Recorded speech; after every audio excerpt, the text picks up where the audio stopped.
You got to do a self-assessment. Everybody say self-assess. Now, what are we self-assessing? Well, you want to know your valuation. You want to appraise your true abilities. Now, I've seen this happen. We post stuff, at Temple University, and people will apply for everything under the sun. Now, there's nothing wrong with that if you're qualified. But something's wrong with that picture if you're applying for everything and you have no qualifications for the positions that you're applying for. You're wasting the employer's time and you're wasting your time, and it creates deeper frustration. So you have to self-assess and understand your valuation. You have to really come to grips with, what are my skill sets? What am I capable of accomplishing? What accomplishments have I made that are marketable for my next employer? What do I do well? And in assessing yourself, you got to think about qualifications. And here's the kicker. Some of us are transferring into different industries. How many people are looking to transfer into a different industry, right? Maybe you've worked a long time in one industry, and now you're trying to make the quantum leap into another industry, right? Another sector. And that's okay. So what you have to sell is the transferable skills. Because what people will try to do, and here's the thing, employers are sometimes guilty of it. We may see that you've had a long history, let's say in retail, but now you're trying to go into maybe a technology sector. But you have some transferable skills and qualifications that meet a position in the technology sector. Now, on first, look, maybe the interviewer may say, well, this person's been in retail. You have to convince me either on paper or in person that the skills you've learned in retail, some of those skills are transferable and your qualifications meet this new job order that you're trying to compete for. Does that make sense? And what some people don't do a good job of is listing or highlighting or underscoring what those transferable skills are. And some of you have an abundance of talent that you don't even cite. I was talking with a young lady not long ago, and she had literally several certifications and licenses that she didn't even list on her resume that were very appropriate for the job that we were discussing. But it wasn't until I was digging deeper, and I shared with her a helpful tip. You really want to include some of this stuff. But that goes to my point. Some of us don't do a good job of self-assessing what our skill sets are. Quickly, going around the room, raise your hand if you can tell me very briefly your strength. If I was on an elevator and you only had 10, 20 seconds to impress me, how many would be able to articulate what their skill sets are? All right, customer service.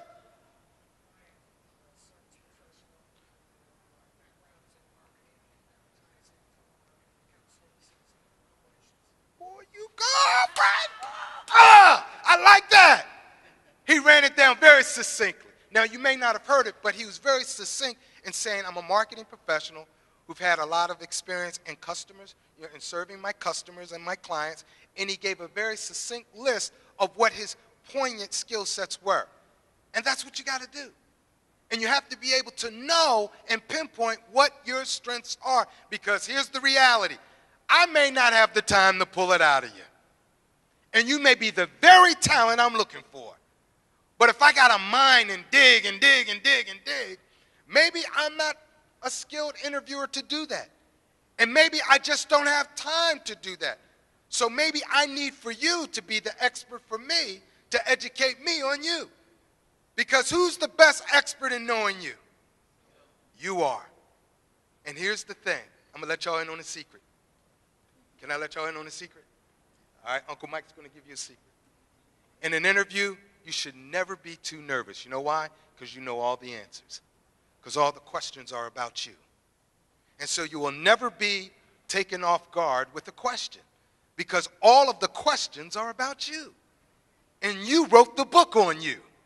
So there's nothing I can ask about you that you cannot respond to.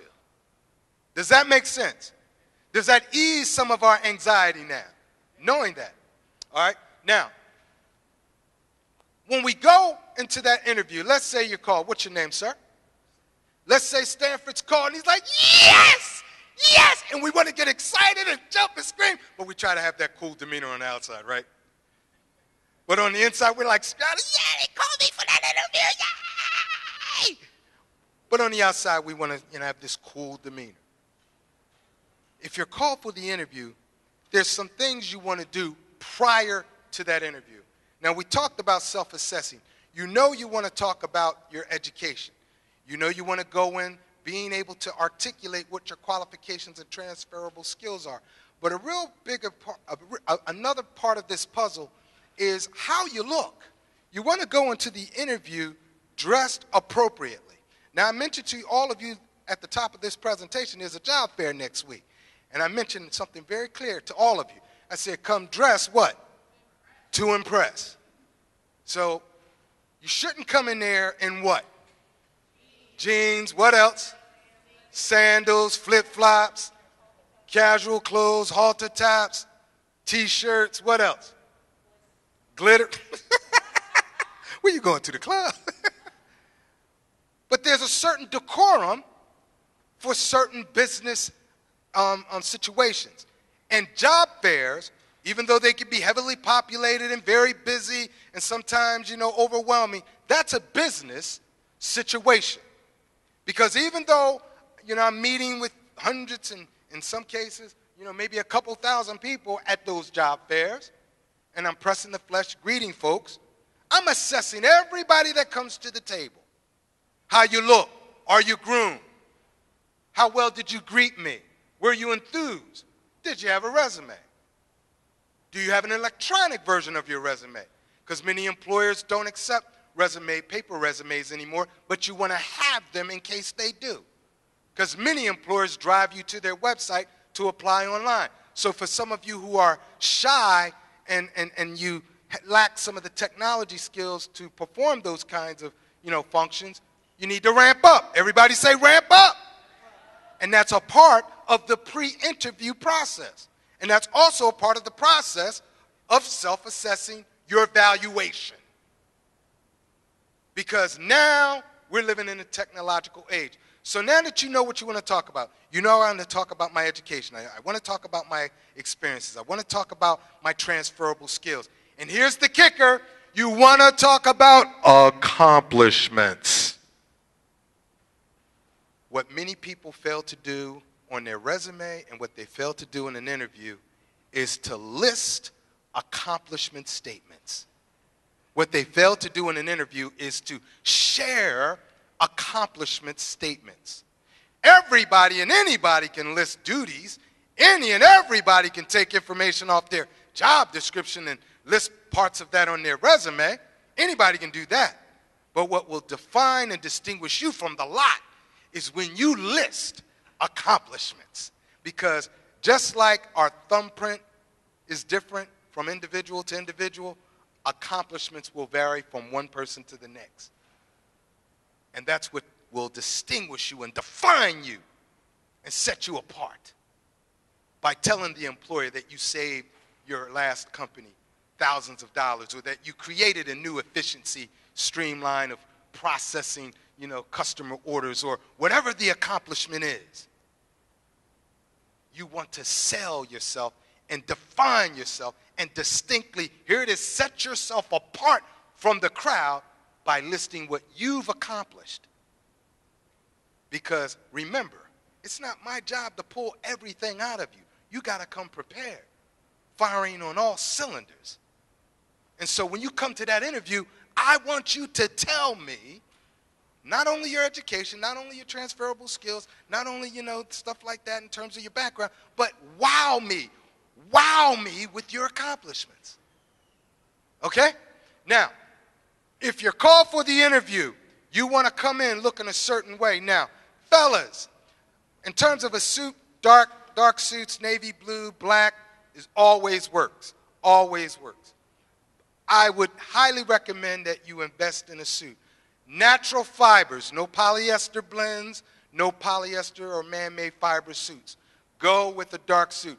I don't want to see the zoot suit action. Make sure that it's a conservative-looking suit. Some places that you can go, depending on your wallet. Some of you can shop at a Boyd's. Some of you got it like that. Some of you, look, we can go down, and I get my suits down, at, what's that place on Chestnut Street?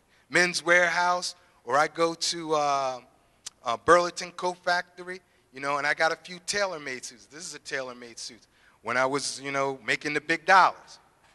But whatever your budget can handle, fellas, invest in a natural fiber, 100% wool suit. Nothing in terms of a poly blend.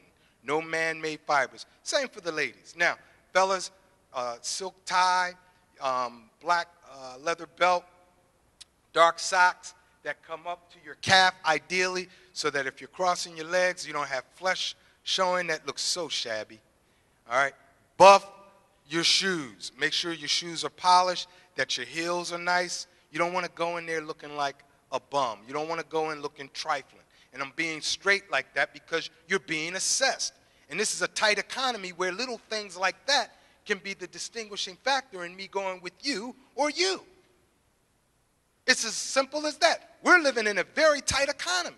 And something as minor as how you look can be the defining factor in whether I elect you or you to come into my organization. And it's a part of your homework to know what is the proper attire for that workplace I'm trying to get into. That's a part of your research. That's a part of your due diligence. That's a part of your pre-interview assessment. And if you don't take it seriously like that, the next person will. I'll tell you how tight this economy is. We have people with MBAs and master degrees applying for clerical positions. That's how tight this economy is. Did y'all hear what I just said? That's how tight it is.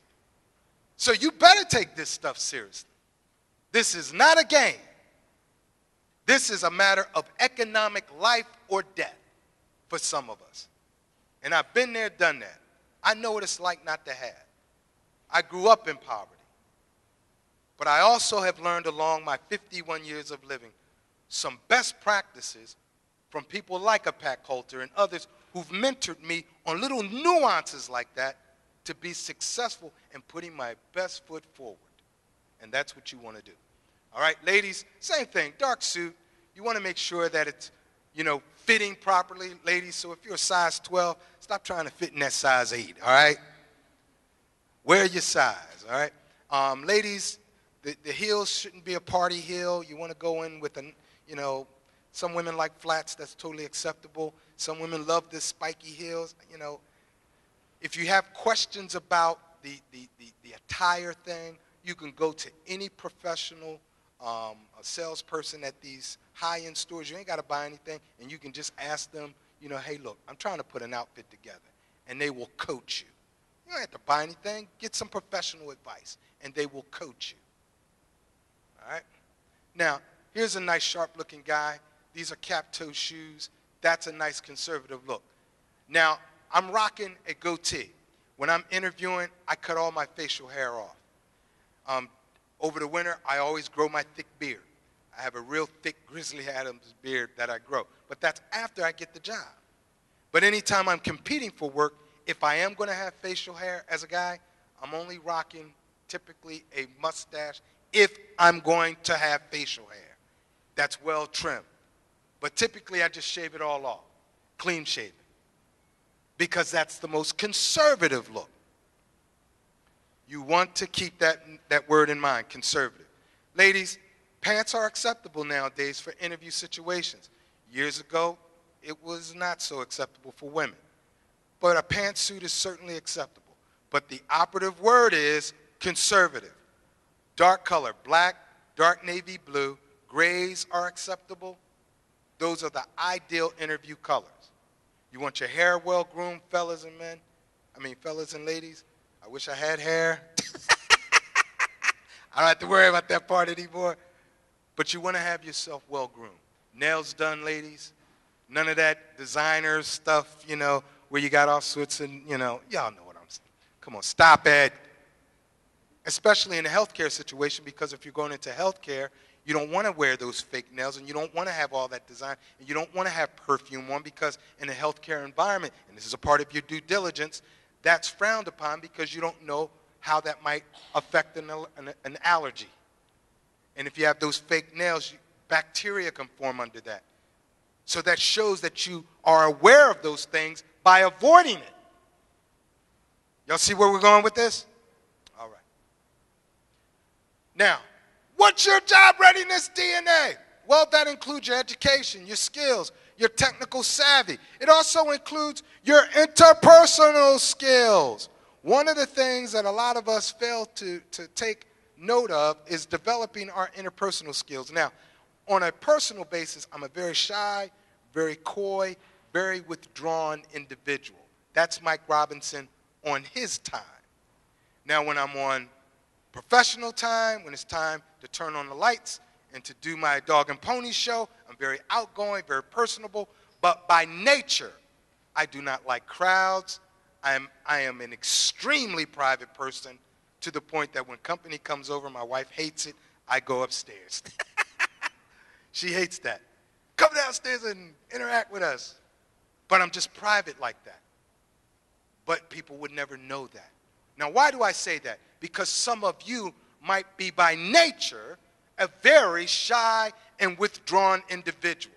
And that can be very costly in an interview. That can be a detriment. That can be an impediment to your success. If you don't know how to turn that off and then turn on the charm. You have to know how to control that. And that takes practice. Because I understand that that can be a very anxious situation, meeting a stranger and talking about yourself and, really getting, antsy and nervous about that. I get that. I go through that. I speak to thousands of people a year.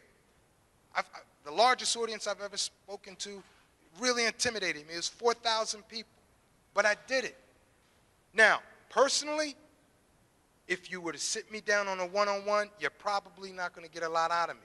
Because when it's on Mike Robinson's time, when it's just dealing with me, I'm very shy, I get very anxious, and I'm very withdrawn. That's just me. But you have to practice getting over those impediments that can create stumbling blocks for your professional success. Raise your hand if you're a shy person by nature. Look at all of us shy folks up in here. Yeah. How do you turn it off? Let's hear some examples. How do you turn that off to really work through that anxiety? Anybody want to volunteer? Anybody want to be so bold to volunteer? Yes. Someone is I kind of tend to smile when I, get to them. I just smile, hi, how you doing? Something like that. I just turn off. Something as simple as a smile helps. That's a part of your energy. That's a part of your vibe. Stand up, stand up. That's a part of your energy. Look, you come in, you speak to an employer, hey, how you doing? What's your name? Pleasure to meet you, Shantae. Thank you. Yeah, smile can break the ice. Now, let's go with the natural Mike Robinson. Hey, how you doing? Hi, okay, glad to meet you. Thank you for bringing me in. Now, which would probably make it? Number one Mike Robinson or number two Mike Robinson? She said number two. No, thank you so much. No, you want some energy, all right? Now, interpersonal skills are important because that's where you have to really negotiate sometimes and negotiate with yourself how to overcome some of the stumbling blocks. If you're not an effective communicator, start practicing. How do you do that? Maybe you volunteer at your house of worship. Maybe you volunteer at your children's school. Maybe you volunteer with the Urban League to do things that would require you to speak and interact with people. That's how you develop the skill. Now, at 51 years old, watch this. A couple months back, I was exercising, and I was lifting weights, and I was jogging in the morning, and I was like, yeah. And then all of a sudden, my wife would compliment me on my physique. I was like, where you want to go, baby? She was like really encouraging me because she saw the results. Now, here's the thing. I don't like getting up in the morning working out. I don't like doing those push-ups. I don't like lifting those weights. That hurts. But here it is. If I practice, the more I practice, the more I exercise, the stronger I get. So it is with your interpersonal skills and the rest of your job readiness DNA. The more you practice this stuff, the more it becomes second nature. You may not like it. It may be uncomfortable. You may not want to do it. I certainly don't like working out. But the payoff is that I'll become a stronger individual with the practice, with the workout. So you got to practice on the things about you that are the weak things. The things that aren't so strong about your presence. Does that make sense? Personnel documents. Now, with the personnel documents, everybody needs to have in their job readiness arsenal a resume ready to go, online or a physical resume, and you're always developing that resume. How many know about that? Always putting that resume in development. How many ever done this? You read the one ads or you read something online, like a job description online, and you're like, oh, snap! That's me! That's what I've been trying to say about me for the last year or so. Anybody ever get an epiphany like that? You read a nice little job description, and you're like, oh, I got to put that in my resume. And that's a part of the experience, because your resume is always going to be evolving. The resume that you use for one employer may not be the same cookie cutter resume you're going to use for the next. And your cover letter should be a more detailed amplification of certain skills and accomplishments that are related to the job that you're applying for. It goes into greater detail, and it amplifies the accomplishments in your resume and information in your background that may not be gleaned in the resume. Y'all catch that? So the cover letter is a partner with the resume. And then be conscious that you may need to have certain credentials on the ready. What are some of those credentials? You need to have your Social Security card or a passport. You need to have certain certifications or licenses. Some of you have worked in finances and you have certain series of levels of licenses and certification. How many finance people I have in here that have certain licenses and certifications, certain series? Yeah. And so you need to have that stuff on hand, because I may want to see that. I may need you to produce it. And then you want to have some ID available, because you never know. She may interview with me and wow me so much where I'm like, you know what, I got to bring her to a couple other folks so that we can give her an offer on the spot. And I may ask her, look, I need you to fill out some paperwork now. So when you go in for interviews, be prepared. You never know. You never know. Typically, they don't make decisions on the spot like that, but you never know. But if you have your paperwork on hand, watch this. There's no stopping the progress and momentum that was just created. Does that make sense? All right? Now, have this stuff at the ready in case you're asked. Because maybe I interviewed you and you're not going to hear from me maybe a 3-week time, 2-week time. But when I do call you, I need you to pull this stuff together very quickly. Now, I'll give you an example. One of the employers that's going to be at that job fair that I gave y'all information on next week, they're going to be willing to hire some folks like that. And they're going to be able to give some people some interviews like that. But they need individuals to have a state police background check done, and they need somebody to have child clearance, a child welfare clearance done. Now, if they can have those two things done, it only costs you like $20. But if you can have those two things done, this particular employer will be in position to give those individuals immediate interviews. Now, that's the type of personnel documentation that is sometimes required before you even get in the door. Now, you may take this kind of stuff for granted and say, well, let me just put any old thing together. Well, a guy at Yahoo did that, and now he's fired. The recent CEO of Yahoo, some of y'all got Yahoo accounts, and y'all saw the news report.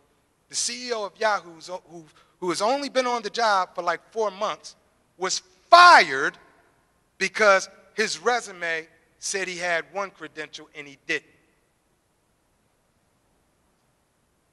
So take this paperwork seriously.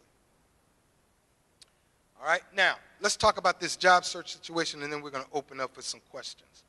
Now, clap every time you agree with something. Let's go through a typical job search situation. Clap if you agree with this step? Let's say you're doing a job search and you want to submit resumes to companies that you like. How many agree that that's cool? All right, if that doesn't work, then you go to newspapers. How many agree that that's cool? All right, let's say that doesn't work, and you go to online job boards like Monster and Career Builder. Let's say that doesn't work, and you go to temp agency or staffing firms to help you. Yeah, that doesn't work. Let's say your next move, your next strategy is, well, let me go with people who are already working for companies that may be able to network me in. And if that doesn't work, let me see if my last step, if I'm currently working, maybe it's not the job I want, but let's see if I can post to a higher position from within. How many would think that that's a good strategy? Wrong. Y'all knew I was setting y'all up, right? That's the traditional way that most people look for employment. Most people do exactly what I just described when they're looking for employment to put their best foot forward.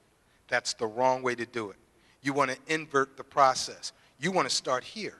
You want to start, if you have a job, even though it may not be the ideal job you want to start from within to see how well you can post, to see if that works. Then, if that doesn't work, you want to go with referrals, network, creating social networks, building your social capital, making connections, collecting business cards, following up with people.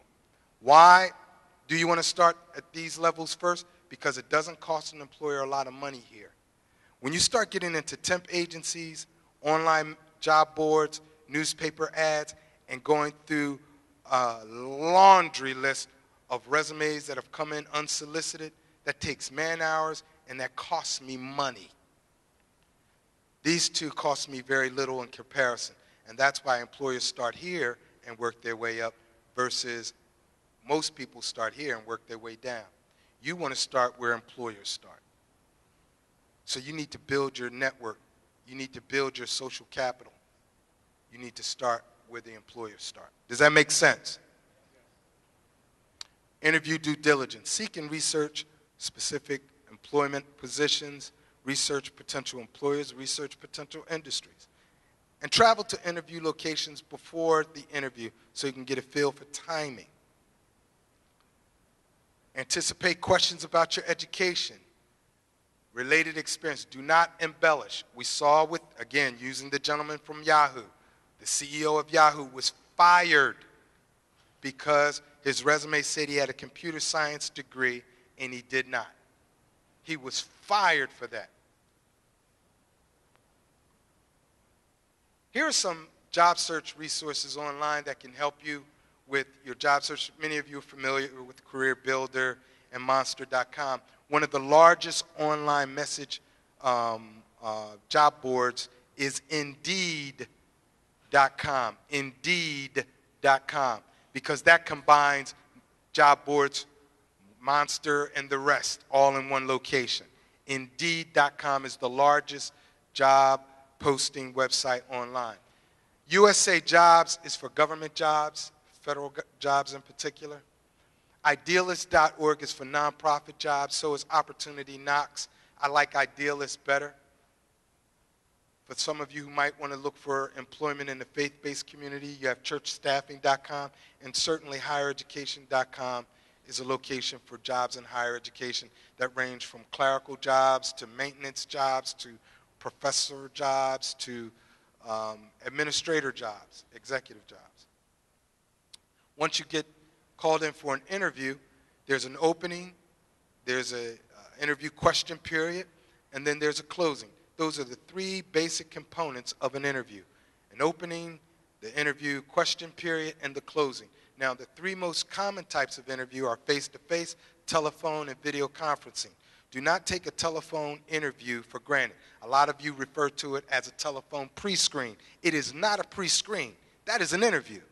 Now, you may call it a pre-screen, but that's an interview.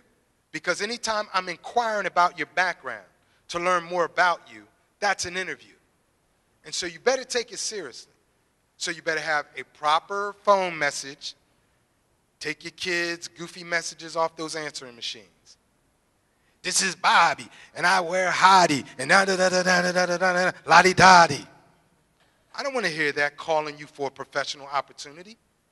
And I don't want to hear a long interlude to your favorite song. And then I don't want to hear the jokey joke messages. Hello, hi, this is Mike Robinson. How you doing? Oh, hi, Mr. Robinson. I'm calling for you. Aha, I fooled you. I'm not here. Leave a message. I don't want to hear that kind of stuff. And some of us as adults, I'm not talking about kids. I'm talking about I've experienced adults with these kinds of things on their answering messages. And these are the little things, like I said, it's the little things. The devil is in the details. It's little things like that that can be the difference of me going with her or her. And what does that say professionally about you when you have stuff like that? And let me just say this. Some of us have Facebook accounts and social network accounts like Facebook. We're checking that stuff. Because as soon as I get you in for an interview, first thing I'm doing, I'm checking to see if you're on Twitter. I'm checking to see if you're on Facebook. Because I want to see what you're like. I want to see what you're like. I'm checking LinkedIn. I'm looking at all that stuff. Yes, sir. No, it doesn't hurt you. But it can hurt you if you got some, incriminating stuff on Facebook, like your 2001 Cancun, frat party in Mexico that you got pictures posted where you like, ah! You got alcohol in your hand and you're smoking stuff that's not legal. And that's the kind of stuff that we're looking for. And let me just share this with you. Here's another news flash. We're checking your credit history. Because some jobs require you to have a clean credit history. For instance, if you're an accountant and you're trying to work in an accounting department or for a finance company, they're not going to hire you if you have bad credit. Because the mentality is, why should I hire you to handle somebody else's finances or our finances when you're incapable of handling your own? And in some cases, you may get a job offer, but depending on your background check going through in a clean manner, some employers might pull the offer if there are some negatives that come up in your background check, like bad credit. When I graduated from college back in when I came out of college,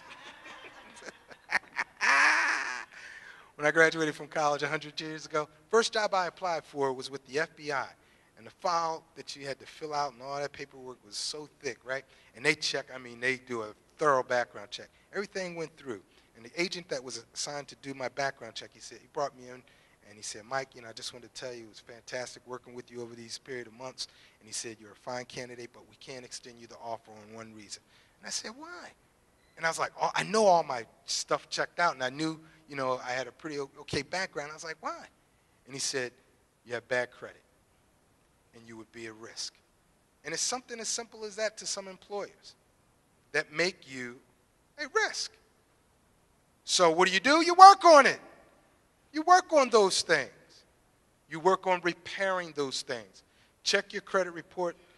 Make sure stuff's not posted, because remember, there's only 3 major credit agencies managing billions of people's of information. And so they're bound to sometimes maybe put stuff on your credit history that may not even be you.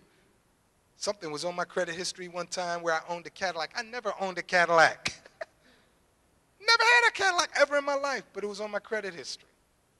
So you want to check that, all right, because it can have employment implications. They do Google, that you should check Google because every 30 days employers or potential employers may do that. Is that correct? Well, that's just a part of their due diligence to do research. He said some companies do Google checks. That's the easiest way to see if somebody's on there. Most of us, we're not at a level where we've reached Google News status, but some of you got information online about you. Doesn't take much to research. Now, interview format, there's one-on-one interviews, there's a series of interviews where you're meeting with a number of people in one day. There's also structured interviews, and the most common interview format you'll probably confront nowadays is what's called behavioral interviewing. I'll give you an example. Who would like to volunteer? Who would like to volunteer? I need a volunteer for behavioral interviewing. Come on up, sir. What's your name? Dave. Let's give it up for Dave, everybody. What you're about to witness is an example of a behavioral interview type of questioning. Dave, how are you? I'm well. Yourself? Pleasure, pleasure. Dave, tell me about a time when you've led a group of individuals and you performed a task very well with that group.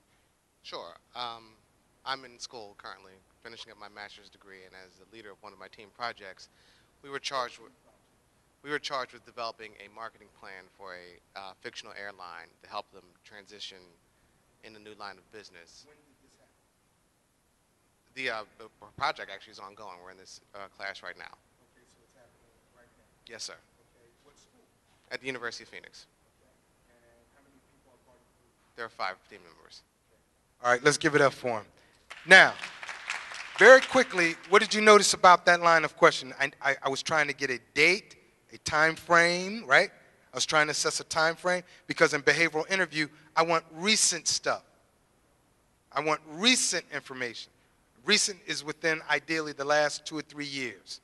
If you got to go back 5, 10 years, that shows me you probably haven't done what I'm asking in quite a while. So he said this was very recent. So behavioral-based questions are looking for a time frame that's pretty recent. Behavioral interview is also looking for specifics like who, what, where, when, how. It's those kinds of questions that behavioral-based interviews are based on. And the key is the more recent you can draw in terms of information to give up, the better. Now, if you can't draw information, that shows you have less experience in the area of questions that I'm posing. Y'all get that? Yes. In terms of the, I'm trying not to look at the microphone because I do get nervous. In terms of your answering message on the phone, if you don't have your name, if you don't, in other words, if you just have the Verizon's message, blah, blah, blah, you have reached, is that okay? And secondly, I haven't worked in 5 years, so in 4 years, so how am I going to give you a behavioral answer? And that's a very good question. So let's say she's got to do what? Qualify why that gap exists. Now, maybe, she has some legitimate reasons for that gap, but she's going to need to draw on why that gap exists, because she may have to defend that in an interview. She may have to defend that, because employers, a red flag for an employer are employment gaps. What about as far as The answer machine message, generic answer machine messages are fine. They're fine. All right? And let's do this last one, and then we'll open up for questions. Here are some resources to help you research employers, because as they're doing their due diligence on you, do your due diligence on them. So if you know you're going to interview with Mike Robinson, Google Mike Robinson. If you know you're going to interview with Susie Q, Google Susie Q. Go on Facebook and see if Susie Q's on Facebook. Go on LinkedIn and see if Susie Q's on LinkedIn. Do your research on her.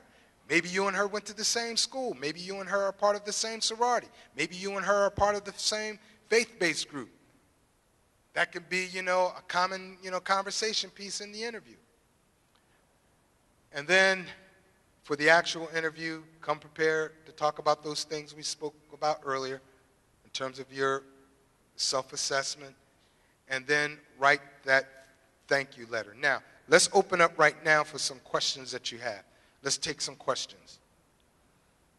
How would you, as a potential employee, when you go on a job interview, and if a lot of the job interviews are doing like behavior interviews, and most of your work history is like support staff, that you haven't done a big project where you had people under you, how would you parlay yourself, or how would you be a candidate for the position? You may have some of the skills that they're asking for, but how would you parlay getting that job if you never participated in a big program where you save the company money or something like that? You accentuate the positives. You steer the interview back to areas of your accomplishment that are related to the job that you're applying for. So if they never ask, you make sure that you volunteer up information that speaks to your credibility, your background, your accomplishments, to key points of the job description of the position you're applying for.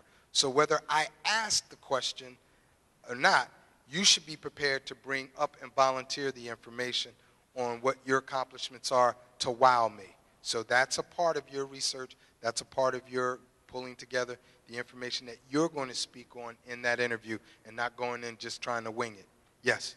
I have a question that just pertains to the dress when you were talking about men's suits.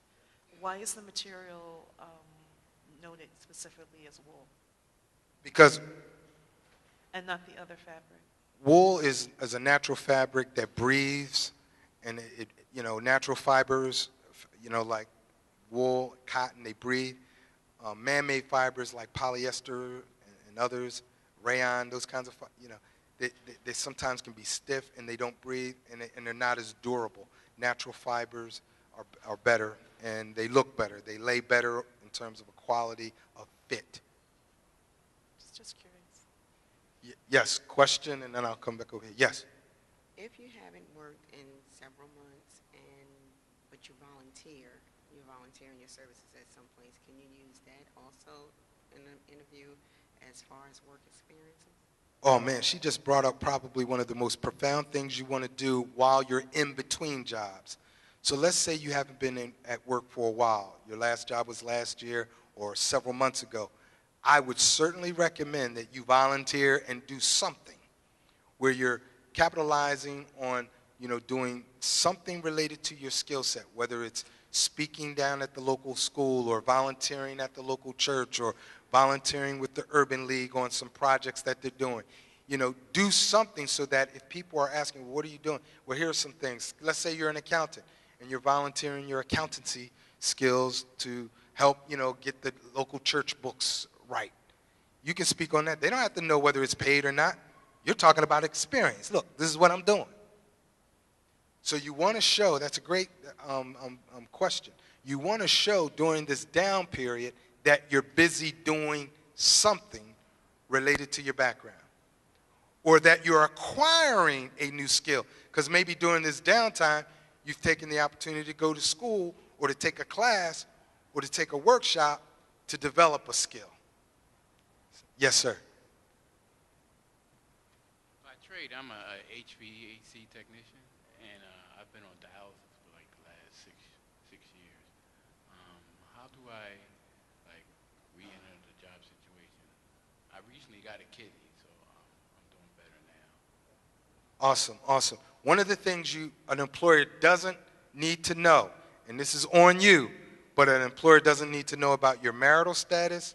They don't need to know about your health situation in some cases. Until, after they hire you, that's a different story. But you don't have to volunteer up certain information that can preclude you from being considered. For instance, let's say I'm a mother, right? And I have kids. And you don't have to volunteer that to an employer because maybe the employer is looking for somebody who doesn't have kids. They don't have to know whether you have kids or not. An employer sees I have a wedding ring, but I don't have to tell them I'm married. They can assume that I'm married, but I don't have to volunteer that information up. There's certain information that sometimes you might feel compelled, you got to tell an employer, like your religion or your age or your ethnicity or stuff like that. They don't have to know any of that stuff. And if they ask some of that stuff, it's illegal. If you go on the internet, you could look up, you could type in illegal interview questions and you'll see what questions are illegal. You're not bound to answer illegal questions. And you can respectfully deny that by saying, I'd rather, answer questions that are related to my skills, and I'd love to tell you how I can handle this job. I'd love to tell you how I can, really be an asset to your organization. That's how you can turn that around. But certain information like your past health history and other things, you don't need to volunteer that stuff up. Yes? Your information on the board, do you hire internal or external? Do you hire? Temple University does a great job of hiring from within and outside people. That's my email address. What, for Temple University's Human Resource Department? Yeah. All right. Who has another question? Yes, sir. Should we address gaps in the resume or in the cover letter? The cover letter is where you address the gaps in the resume. Now, some people I've seen, will list as a bullet point, explanations of a gap on their resume. But it's more appropriate to explain a gap in your cover letter so that it's in partnership with the resume. Yes? Could you speak a little louder?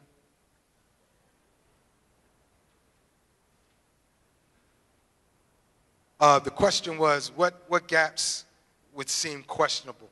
Well, any gap. I mean, think about it. If you've been unemployed for a year or more, or for 6 months or more, that might be a red flag for an employer. It might not be a red flag, if you were unemployed for a month or so.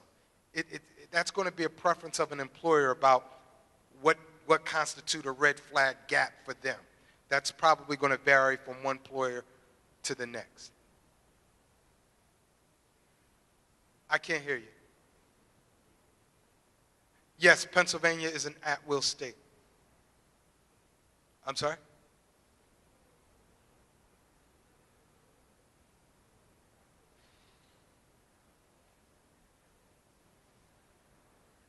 She just made mention that Pennsylvania is an at-will state, and what that legally means is I can let you go for any legitimate reason. As long as it's a legitimate reason. I can't fire you on nothing frivolous, but I can let you go. Just like if you choose, hey, I worked here for a little bit of time, this isn't a good fit for me, and you want to leave, you can leave. Yeah. Yes, you had a question. No, I was just going to make a point. When you were talking about gaps, the applications now even have an area where they're asking you to explain any gaps in your employment status. So either way it goes, it's either going to appear on the application. I normally don't put it in my cover letter. Absolutely. Yes.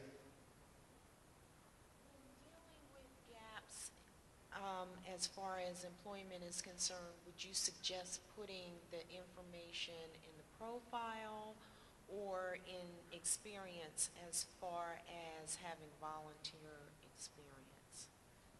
Put your volunteer experience under experience. They don't have to know it's volunteer.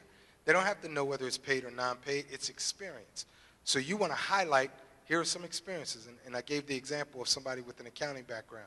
Let's say I got laid off last year, but since last year I've been volunteering to do accounting work for local churches, volunteering. Now, I may include on my resume, I did this, this, and this for these churches in terms of accounting work. I don't have to say that it's volunteer. It's work. That's okay, as long as you're showing that you're busy during this down period. The key is you want to do something, whether it's retooling through going to school, taking a workshop, retraining. You want to show that you're doing something and not just twiddling your thumbs during this transitional period, because that's the key.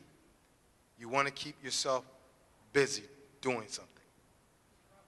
Do you really need to elaborate on it in the pre-selection process? Could you not leave that for discussion during the interviewing process? I would never volunteer that up. Let them bring it up because it may not even be a big deal to them. I think we all understand that considering the economy, some of us are going to experience it and some of us aren't. So bottom line is save it for conversation should it come up in the interview and forget it. And remember, here's the thing. If you're just sitting idle, that's the worst thing you can do. Just keep that in mind. That's the worst you can do. Keep yourself out there, networking, in the field, making contacts. Keep yourself busy. That keeps your spirits up. It also keeps you fresh in the marketplace and knowing what's out there. And maybe use this time to retool, to gain a new skill, to acquire a new experience. Well, how are we on time? How are we on time? What time is this over with? Okay. Okay. Other questions? Other questions? Yes. I have two questions. Let's say in between you being out of work, you're doing some temporary work. How do you explain that on your resume? And then my second question is, how do you handle an unstructured interview? Let's say they take you out to lunch. Some of the logistics of that. Oh, man, I got a good story about lunch. One time I was working. I was working. He said, just don't get drunk. I was working. Now, and I'm not even going to bring up my story, but it's a funny one. How do you handle those unstructured interviews where maybe they want to wine and dine? First of all, don't go buck wild crazy when somebody's trying to treat you to lunch. They may take you to a very nice restaurant and swanky place to eat. Don't order the most expensive thing on the menu. Don't order things that can splatter or spill or stain. Order things that are reasonably priced. And they may say order anything, but use discretion, because remember, this is a tight economy, and even though they may say order anything, the eye is always on the bottom line. And so when you go out, even though they may drink, you don't drink, okay? Even though the person who's interviewing you might order a martini or something, and they're interviewing you, don't you order a drink. You keep a sober mind, you keep your focus on the ball, and you keep it focused on a professional exchange, all right? And that will always, look, I'd rather fail knowing that I was, professional than to do all sorts of shenanigans and risk, not being considered. At least if I fail by being professional and conservative, I know I did the right things. And so you don't compromise principles. Yes? How do you handle when you're interviewing in the period that you're unemployed and you don't get any feedback from employers as to why you didn't get the position, or just any constructive criticism that can help you in your next interview? Like, how would you handle that? And that's rough because, doesn't that happen in relationships? I remember in college, your favorite sweetheart breaks up with you, and you're like, why? And they never tell you. Sometimes you may never get an answer from an employer as to why it didn't work out. And here it is. Maybe you were the right fit, but maybe the other person just edged you out a little bit more. Maybe you were who I was looking for. And if I had 2 positions, you would be here. Like, if you have the contact information for the person you interviewed with, do you reach out to them and ask them in a nice way and say, hey, They may give, there's nothing wrong with asking, because the worst they can say is what? No. Most interviewers will probably decline to give you any sort of major detail, because as an HR professional, watch this, I don't want to put myself at risk or my company at risk for any type of lawsuits or discrimination cases or anything like that. So I may just flat out tell you in a very professional way, no, and leave it at that. But you can always self-assess, and that's what we began with. Self-assess. So if I interviewed with him today, when I leave that interview, I'm writing notes about what I personally felt I did right and what I personally felt I did wrong. And you know when you feel good about something and when you feel bad about something. Y'all know that, right? You know when you hit a home run, and you know when you're like, you know what? I just flat out missed that one. I struck out on that one. I have a question regarding applying for a position that you know is many levels below where you've been professionally. Do you dumb down your resume? And if you don't, then how do you leverage yourself for being overqualified for the position to get the position? That's a great question. What are your resume down? Do you dilute your skill sets and accomplishments on your resume to fit certain positions that you may be legitimately overqualified for, but you're trying to get some work, and maybe it's a nice company, you're just trying to get your foot in the door, and then have the foresight to work your way up once you're in? Great question. Now, here's the thing with that. Remember I mentioned earlier your resume is always going to be evolving, because the resume I send to her may not be the resume I send to this employer. And so the resume is always going to be evolving. So maybe there is a position that I like, that I know I can handle with my eyes closed, hand tied behind my back. And maybe it's a little less than what I've been used to doing in terms of salary and grade level of position. So I adjust my resume maybe for that position. And there's nothing wrong with that. There's nothing wrong with that. Nothing at all. Because maybe the company is the big goal. I got to get my foot in. So I'll take this, and I'll work my way. Other questions? Yes. I have two questions. That'd be $5. No, I'm just kidding.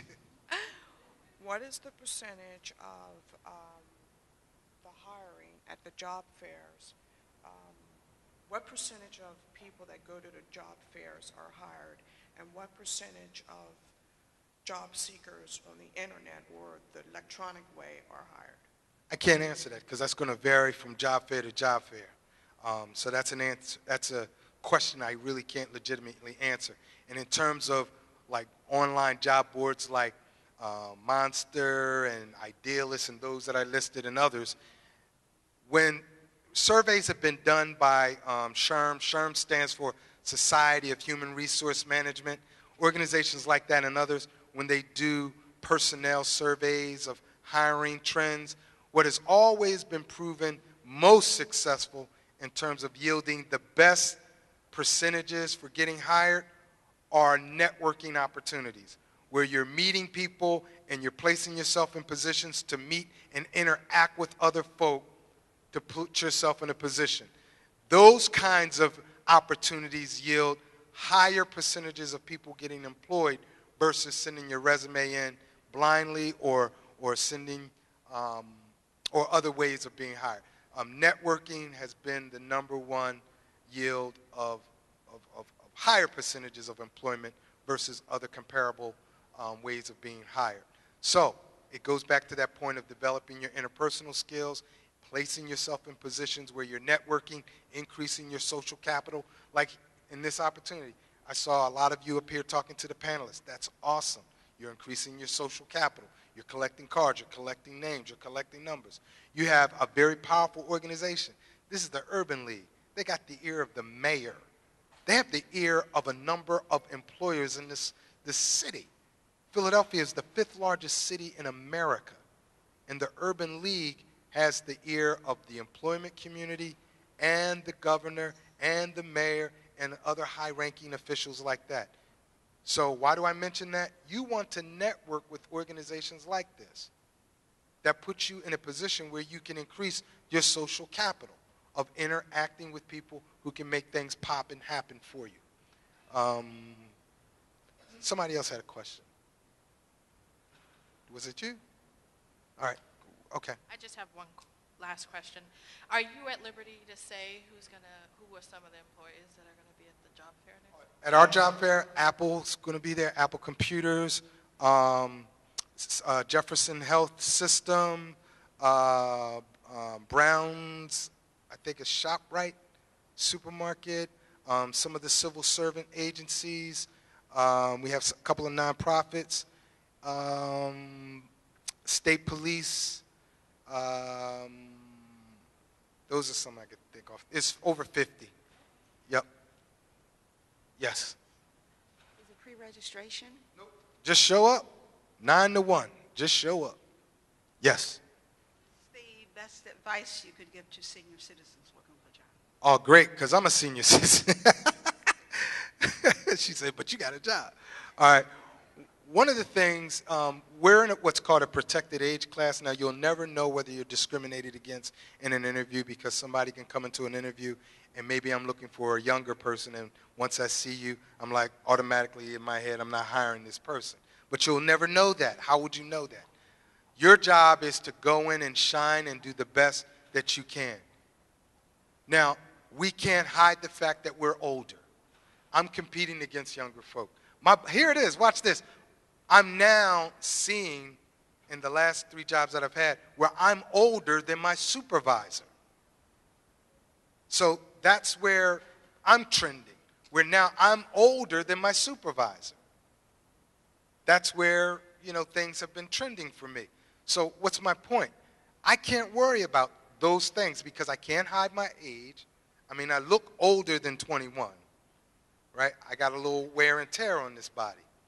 So people know that I'm of a certain age when they see the gray hair and when they see me. I can't hide that. But what I can take charge of is letting you know I'm bringing some experience. You don't have to spend time holding my hand. I'm bringing a level of maturity. You don't have to worry about me doing shenanigans. I'm bringing some cachet with me. I'm bringing a network of contacts. So when you go with me, you come in with some, swagger. No, I'm sorry. But walk in the confidence that you bring something that maybe a junior level or novice employee doesn't. And you got to sell, here it is, your strengths. That's a strength that I bring to the table. I can help your organization, ramp up quicker. I can help it be nimble and avoid some things that I've seen other organizations make mistakes on that a young person can't. So sell your strengths and be proud of that. I think we're about out of time.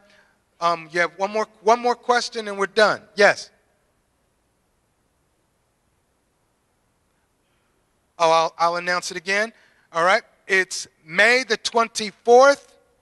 May 24th, Temple University's main campus, Mitten Hall Building, 1913 North Broad Street, 9 a.m. to 1 p.m. Over 50 employers will be there looking to shake your hand and talk to you about employment opportunities. From the tech sector to social work organizations to maintenance to all sorts of employers, from wanting college degrees to wanting non-college degree individuals, from wanting senior level executives to people who are just starting out in the workforce. There's employers to meet everybody, level of experiences and backgrounds. So come on out.